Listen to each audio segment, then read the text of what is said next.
Good night, fellow punters. The clock on the wall is later than I was hoping to do a video. It is 11:47. Even the lights have stopped for the night. But I said I better come on because otherwise they think I was gone into hiding just because I had a few losers today.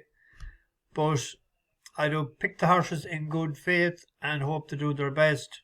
And some days it turns out good for us, and some days like today it was a whitewash. Not helped by the fact the first one, the one I most fancied the most, was brought down. I was a bit disappointed by Liam Harrison that he stayed back a bit too far, because 2 runs back, that was up at the pace, farther up when it finished second to a good horse. Was he just biding his time, thinking that he had a read on the lot of them? But down in a heap. And the next one, different tactics from Saint Segal today. That was a former horse of ours. I think we tipped it up and ran at the Boodles, didn't it, a couple of years ago. Jumped well. It was a bit unlucky probably the last day, the way it got hampered. I thought on the turn for home, Bo Balco, there was a lot of money for that last night, that it had a chance to win, but it was a well bet second. And then Dayman, I fancied that big time to be in the first 4 today. Passed on that view to a good few people, and pace wasn't fast enough at all. It needs a fast pace and it'll come from behind. He wasn't that busy on it because he knew the chance was gone. And Wizard of Odds, I was out actually, didn't see that race. I was hoping to listen to it as I was walking the neighbour's dog. 3 times we went out the door and it was raining, and again it was about 10 to 7. Walked out and it was just drizzling. I had missed the last 2 or 3 nights and went for a walk. Put the phone on the channel and listening to it, and the next thing, phone call, as the song's the phone call from America, from the cold windy city of Chicago. So I took that because I knew it was in connection with a death that was yesterday morning. A neighbour died of cancer. He was sick for a while. He had a good long life. He was 77, but still too young to go because he was very fresh. But the guy that was ringing me would have been best man at his wedding many moons ago. So I had to take the call. So I missed Wizard of Odds race, and I seen it finished 5th, was it? So I didn't get a chance to look. I actually went to a couple of houses then. One would have been that guy that rang his, I want to say his mother, because she'd be a lifelong neighbour. And actually her late husband would have been the guy that died, godfather.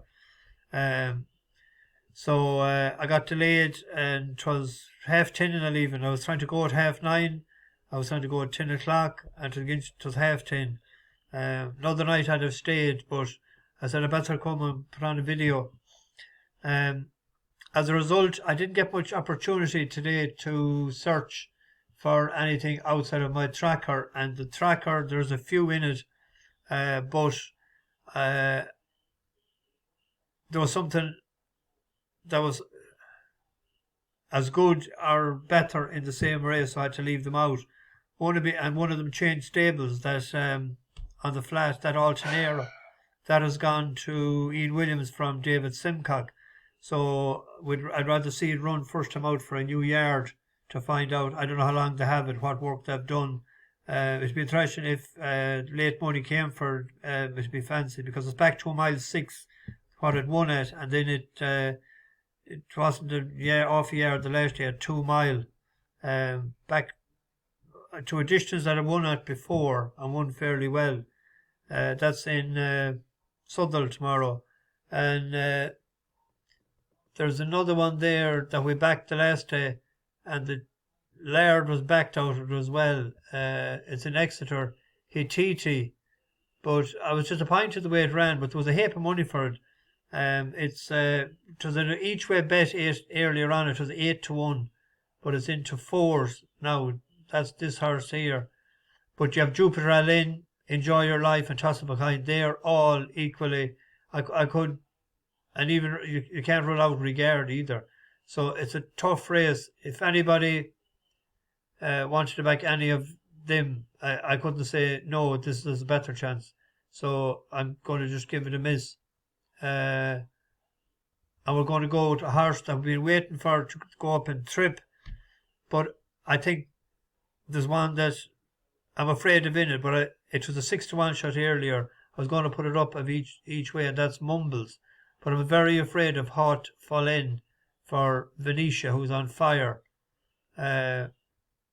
She's pegging in winners, particularly on a Saturday. But this had a great run the last day behind Twilight Glory, and it hadn't ran since last April. And Venetia's comes on well for the run. This it went up what? No, it's the same rate in 100. But one of 104 in Ffos slots last year, so course and distance for him. I'd be afraid of that, but I've been waiting for Mumbles to run at a trip over fences. The half brother won a pint to pint, wasn't it? In the JP colours. Anarchy, what is it? Son of Anarchy. That's with Gordon Elliott now. But it won for us before, and it ran the last 2 runs at 2 miles. I was going to put this up as an each way bet. It's a win bet now at 4-1. If it goes out to 5-1, maybe back it each way just to be on the safe side. I hate to see this particular week was hemorrhaging money. You can see there when it won was 2.5.5 and 2.5, both on heavy ground. Even though it's by Maller, and Mallers normally they don't really need it too heavy. The 2 runs this year, both at 2 miles. So staying on the last day, we were on. I put in that as an each way bet in that race. Remember that Miss Fedora ran septic. But Mumbles did run on towards the finish.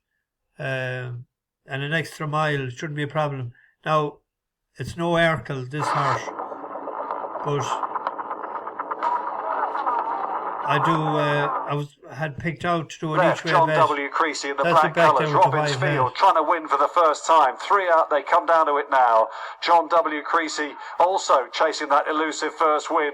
Can one of them do it? Together with Robins Field. They're inseparable as they come down to the second last, and they're clear by about 6 or 7 lengths then from Mumbles, who goes into third with an awful lot to do. 1 more fence to go. John W. Creasy together here with Robins Field. John W. Creasy just ahead of Robins Field as they settle down inside the final furlong, about a half a length to the good, and finding a bit more. John W. Creasy. Robins Field is going to come off second best again because John W. Creasy is too good and gains his first win. He wasn't unbacked either. Brian Carver for Chris Honor. Robins Field just second from the fast finishing Rock on Tommy.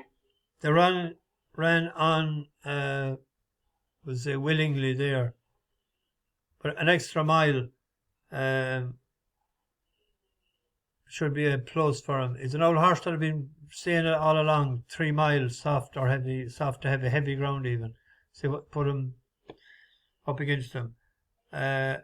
Scorpion King is by Scorpion. I think it might need less hectic ground. There's an inspection in the morning. I don't know what's that about. So I'd picked earlier on Mumbles an each way bet at 6, but now it's a win bet, and I had a reverse forecast with the Fav. If anyone maybe wants to do without the Fav as well.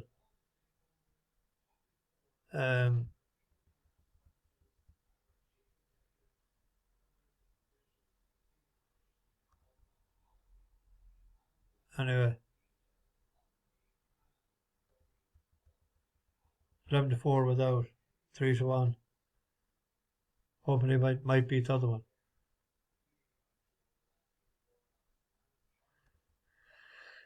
Anyway, that's me.